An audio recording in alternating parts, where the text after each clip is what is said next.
Olá! Outro dia me perguntaram, doutora, a senhora é contra ou a favor do uso das estatinas? E eu respondi com aquela máxima, olha, eu não sou contra nem a favor, muito pelo contrário. Fora a brincadeira, o assunto é realmente polêmico, trata-se de um dos dilemas da medicina.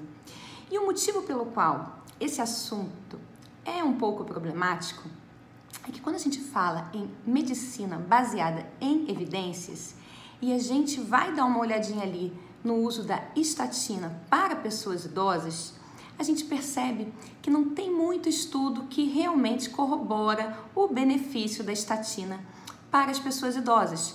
Porque os grandes estudos que foram conduzidos para se verificar o tanto que a estatina diminui a chance de eventos graves, como por exemplo, infarto, derrame, outros problemas de entupimento de artéria, eles foram conduzidos com pessoas na meia-idade. Por isso essa dúvida realmente em relação ao tratamento com as estatinas na pessoa idosa. Então, em primeiro lugar, o que é a estatina? A estatina é um medicamento, na verdade um grupo de medicamentos, chamados estatinas, simvastatina, atorvastatina, rosuvastatina, e que reduz o colesterol no sangue. E qual é o problema do colesterol? Quando a gente fala num dilema, é porque, logicamente, a gente tem pontos favoráveis e pontos desfavoráveis para a utilização desse medicamento.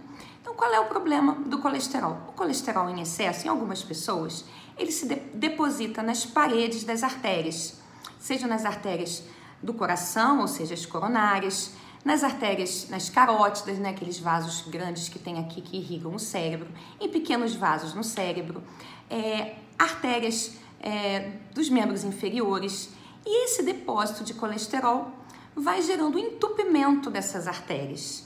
E, no longo prazo, a gente vê aí derrame, infarto, doença obstrutiva periférica, das artérias dos membros inferiores, e tudo isso é muito grave e muito ruim, por isso a indicação do medicamento, especialmente na meia-idade, a gente tem uma longa vida pela frente, muito provavelmente, e um longo tempo também para essas artérias obstruírem.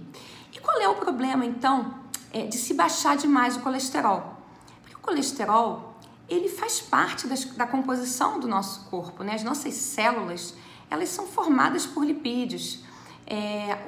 O tecido de sustentação do nosso cérebro tem muita gordura.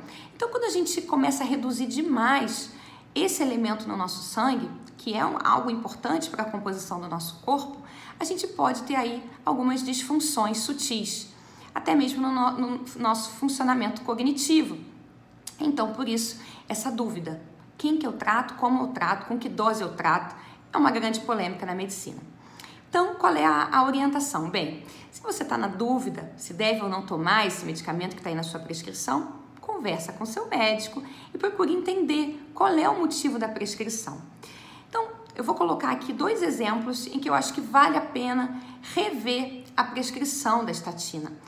Um deles é o caso de uma pessoa de 60, 65 anos de idade, que tem uma saúde boa, tem um estilo de vida bom, nunca infartou, nunca teve derrame, já fez eco das carótidas e viu que não tem nada entupido, está tudo bem, ou seja, nunca desenvolveu um entupimento de artérias e está ali utilizando a estatina há alguns anos devido a um colesterol alto. Esse é um caso que vale a pena avaliar com o médico se realmente vale a pena manter esse medicamento, certo?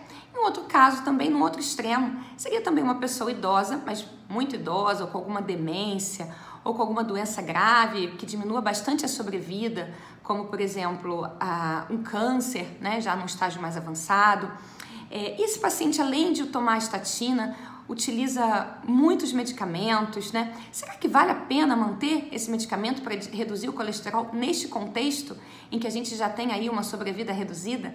E muitas vezes a gente está aí interagindo com outros medicamentos, causando uma piora cognitiva no paciente, Então, é uma outra situação que eu considero que vale a pena a discussão com o médico assistente, se deve ou não manter o medicamento, certo? Se esse vídeo te ajudou, deixa aqui abaixo os seus comentários. Muito obrigada!